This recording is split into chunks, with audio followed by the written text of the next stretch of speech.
student สวัสดีค่ะเด็กๆเดี๋ยววันนี้นะคะคุณครูจะมาสอนเด็กๆเกี่ยวกับการอ่านออกเสียงแบบโฟนิกก่อนอื่นเด็กๆต้องเตรียมรายงานใบนี้ที่คุณครูแจกแล้วเรามาออกเสียงไปพร้อมๆกันค่ะเอาละค่ะเด็กๆสำหรับวันนี้นะคะคุณครูจะมาสอนเกี่ยวกับการอ่านออกเสียงแบบโฟนิกส์นะคะเริ่มที่ซาวด์แรกนะคะหรือว่าเสียงแรกนะคะจะเป็นเสียงที่ลงท้ายด้วย atนะคะที่มีตัว A กับตัว T นะคะเรามาอ่านพร้อมๆกันนะคะเด็กๆอยู่ที่บ้านนะคะก็ฝึกอ่านตามไปด้วยนะคะเราดูนะคะตัว C ปกติเราจะออกเสียงว่า C เฉยๆใช่ไหมคะในภาษาอังกฤษพื้นฐานแต่ถ้าเป็นการอ่านออกเสียงแบบโฟนิก C ต้องอ่านออกเสียงว่าเคนักเรียนอ่านตามนะคะเคทีนี้ A ปกติเราอ่านว่า A แต่ว่าถ้าเป็นแบบโฟนิกนะคะจะต้องอ่านออกเสียงว่าแอะกลับมารวมกับตัว T ที่ออกเสียงว่าเธอนะคะก็จะเป็นแอะกับเธอก็เป็นแอดนะคะทีนี้เวลาเรามาเชื่อมเสียงกันเห็นไหมเขามีเครื่องหมายบวกนะคะเรามาเชื่อมเสียงกันก็จะอ่านเป็นเคแอดแคทนักเรียนอ่านตามนะคะเคแอดแคททีนี้พออ่านเสร็จปุ๊บให้เด็กๆเขียนเลยนะคะก็จะเป็นเคก็คือตัว C at ก็คือตัว A นะคะกับตัว T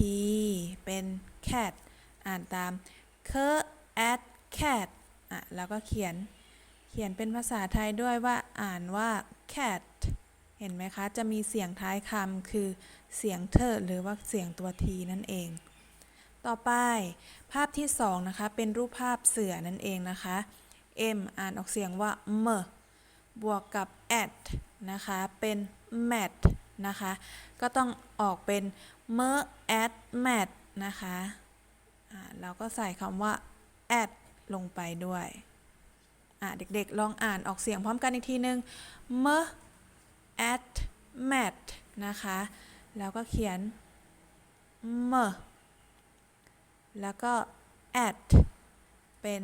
ออกเสียงว่า mat นะคะที่แปลว่าเสือนั่นเองค่ะต่อไปตัว head อ่านออกเสียงว่า her บวกกับ at เป็นอะไรเอ่ย her at hat อ่านออกเสียงตามนะคะ her at hat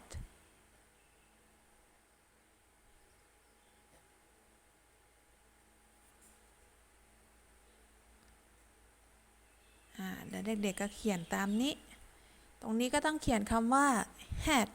นะคะที่แปลว่าหมวกนั่นเอง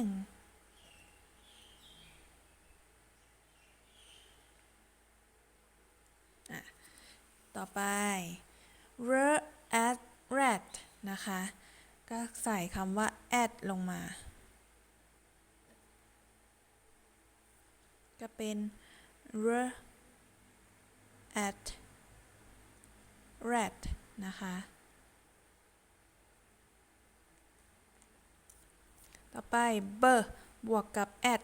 ออกเสียงว่า bat ที่แปลว่าค้างคาวนักเรียนตรงในช่องนี้นะคะเป็นเสียง at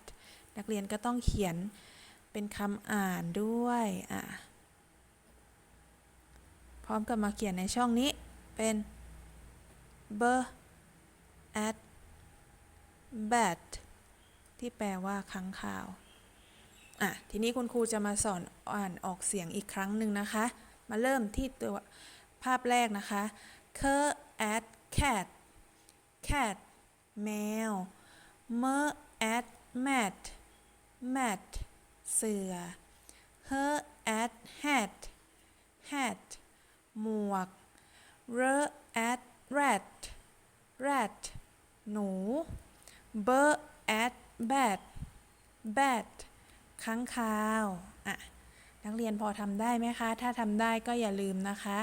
อาจจะถ่ายคลิปนะคะส่งคุณครูด้วยก็ได้คุณครูจะได้รู้ว่านักเรียนสามารถอ่านออกเสียงแบบโฟนิกได้หรือไม่ค่ะทีนี้เรามาดูกันต่อในหน้าที่2นะคะ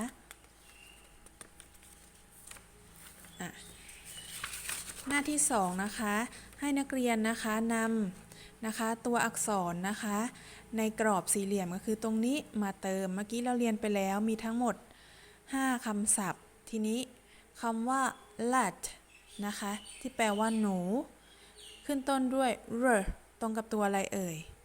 ตรงกับตัวนี้นักเรียนก็ต้องเอาตัวอะไรมาใส่เอาตัว r มาใส่ก็จะได้เป็น r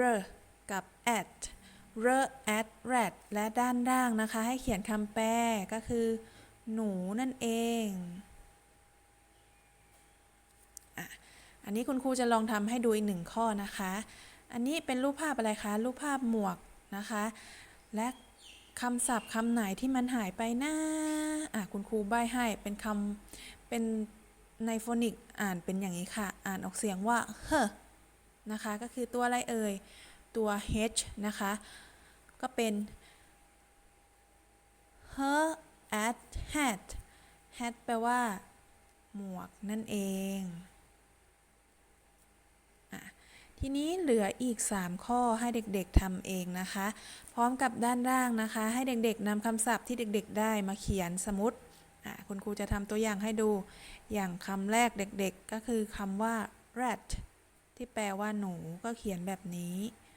ลงไปคำที่2ก็คือคำว่า hat เด็กๆก็เอามาเขียนแล้วก็เท่ากับหมวกคำที่3 ker at cat เอาคำว่า cat มาใส่เท่ากับแมวคำที่4ก็เป็น bird at bat นะคะเป็นค้างคาว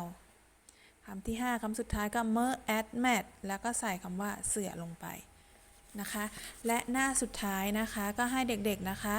ฝึกเขียนคำศัพท์พร้อมฝึกอ่านแล้วก็ระบายสีให้เรียบร้อยแล้วก็อย่าลืมเขียนชื่อนามสกุลชั้นเลขที่ให้เรียบร้อยด้วยนะคะอันนี้ก็ก่อนจะจบคลิปวิดีโอนะคะเดี๋ยวเรามาอ่านพร้อมกันKer at cat cat แมว mer at mat mat เสือ her at hat hat หมวก r at rat rat หนู bird at bat bat ค้างคาวนะคะแล้วก็ถ้าเด็กๆนะคะทำใบงานเสร็จแล้วสามารถถ่ายรูปนะคะส่งคุณครูมาทางรายกลุ่มห้องเรียนได้ค่ะสำหรับวันนี้ก็สวัสดีค่ะ